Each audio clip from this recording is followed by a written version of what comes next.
Assalomu alaykum va rahmatullohi va barakatuh aziz vatandoshlar va dindoshlar. Sog'misizlar, salomatmisizlar?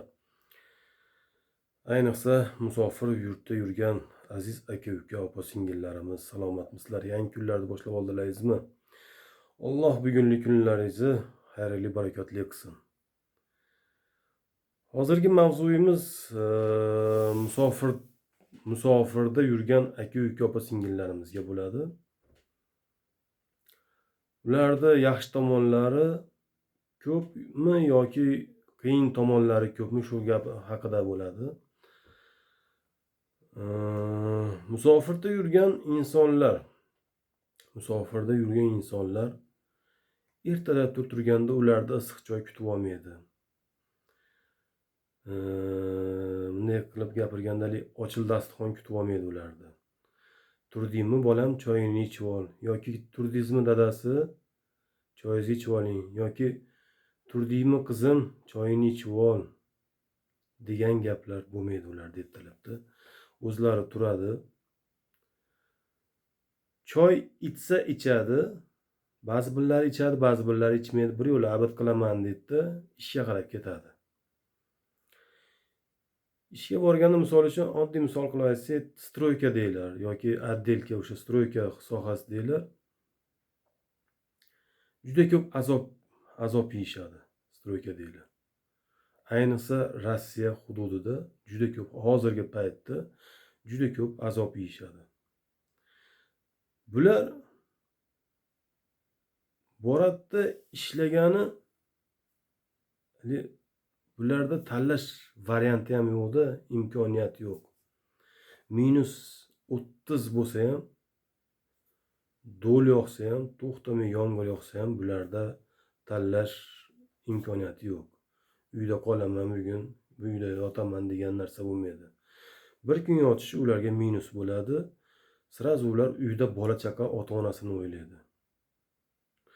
O'zlari hammasi ham ba'zi birlari rolton yeb kun ko'chiradi. Yaxshi pul topsa ham rolton, kartoshkani o'zini qo'g'irib yoki tuxumni o'zini qo'g'irib yeb uyga pul jo'natishga harakat qiladi. Bu Rossiyada oldin ekonomika hozir tushib ketgan. Rossiyada oldin 1000 rublga bitta odam 15 kun produktasiga yetgan bo'lsa, 15 kunga 1000 rubl. Hozir abatini o'ziga ham zo'rg'a agar yeyman desa 800 rubl yoki 600 rubl yoki 1000 rubl ketadi yeyman desa. O'shanaqa qiymatda ko'pi rolton oladi, tuxum oladi, kartoshka qo'g'irib yeb, sovuqda qiynalib ishlab, bunaqa quvvatsiz ovqatni yeb, oxiri o'ziga ko'pi kasallik orttirib oladi. Bu musofir yurtda kasal bo'lsangiz ham, ayniqsa bu Rossiyada kasal bo'lsangiz ham juda ham qiyin. Doktorga borish, doktor sizni qabul qilmaydi. Doktor dokument, patentingiz bo'lsa ham knishka so'raydi. Meditsinskiy knishka so'raydi. Bularda qonunlar juda ham ko'p. Bechora nima qiladi? Kasal bo'lgan. Uyda bir bola qilaman-da deydi. Dori-darmonlar, bo'lmagan dori-darmonlarni ichadi juda ko'pi. Alloh kuch-quvvat bersin barcha musofir yurtda yurgan aka-uka, opa-singillarimizdan. Ayniqsa Rossiyada yurganlardan.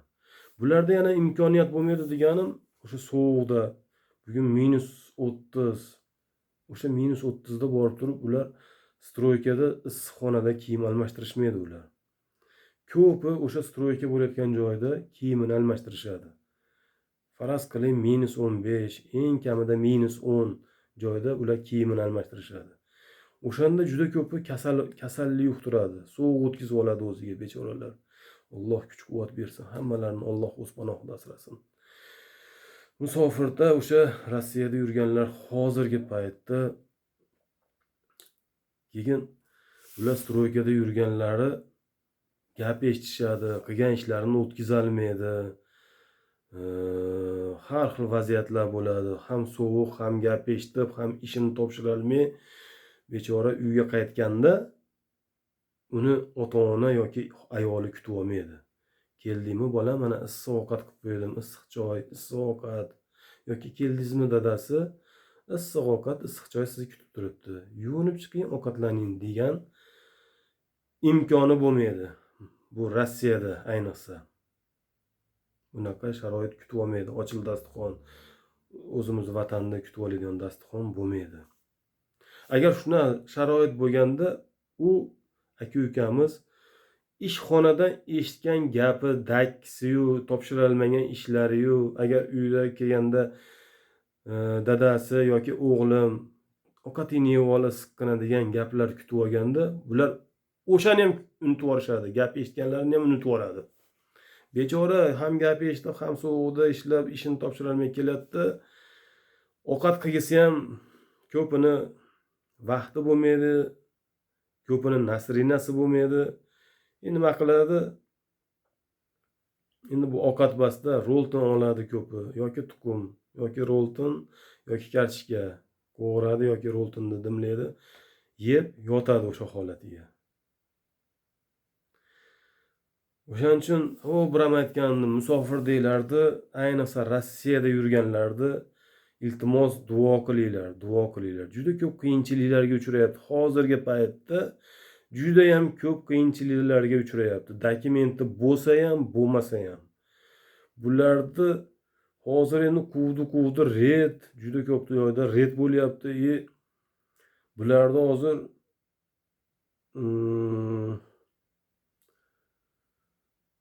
qiyin holatlari, bechoralar qochib, och qoringa bekinib, dokument bo'lsa ham qochib yuribdi-da, chunki qiynab yubordi batda.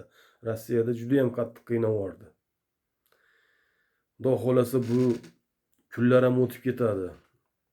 Allohdan duo qilib so'raymiz. O'shaning uchun men barcha O'zbekiston vatandoshlar, dindoshlar duo qilishlaringizni so'rayman. Rossiyada yurgan aka-uka, opa-singillarimiz duo qilishlaringizni so'rayman. Bu quvayotgan spetsnazlari, bu amonlari Alloh bularni ko'r qilib qo'ysin. Bu aka-ukalarimizni ko'rmaydigan holatda ochiq ko'r qilib qo'ysin iloyim. Chunki bu aka-ukalarimiz juda ham qiynalib ketdi oxirgi paytda bu Rossiyada. O'shaning uchun aziz vatandoshlar, hammalaringiz birlikda bu Rossiyada yurgan aka-uka, opa-singillarimiz duo qilinglar. Alloh o'z panohida asrasin bularni. Bularda haqqi yo'q-da, hattoki kasal bo'lishgan, haqqi yo'q. Kasal bo'lsa ham qiyin holatda bo'ladi. Men dvorniklar bilan ham juda ko'p gaplashaman batda. Dvorniklar bilan ham juda ko'pi uyalib o'zini olib qochadi. Men o'ziga ham aytaman, olib qochmayman. So'rashkim keladi, gaplashkim keladi.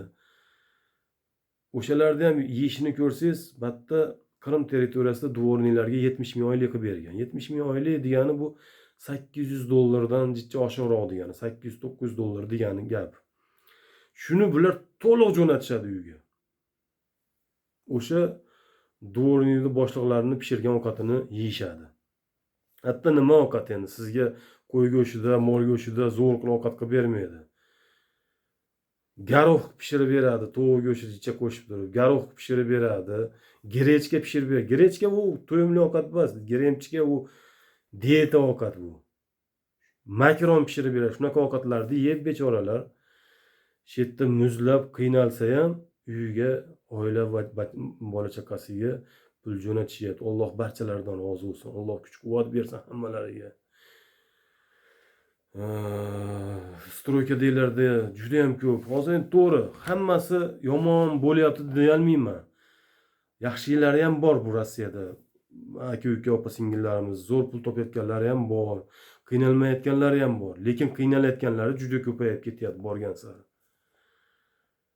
Shuning uchun barcha dindoshlarimdan so'rab qolaman, imomlardan.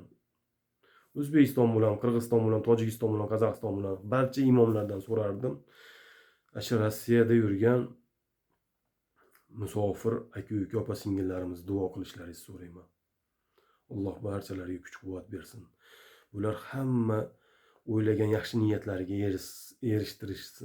erishsin. Alloh erishtirsin. Alloh bularni barchalariga kuch-quvvat bersin. Sog'lik salomatchilikda kelib bu musofir Rossiyada kelib, sog'lik salomatchilikda ishlab, niyatlariga erishib yana o'sha ota-ona bola chaqasini oldiga borish Alloh hammalariga nasib qilsin. Sog' bo'linglar, salomat bo'linglar. Hammalaringizni Alloh uchun yaxshi ko'raman. Assalomu alaykum.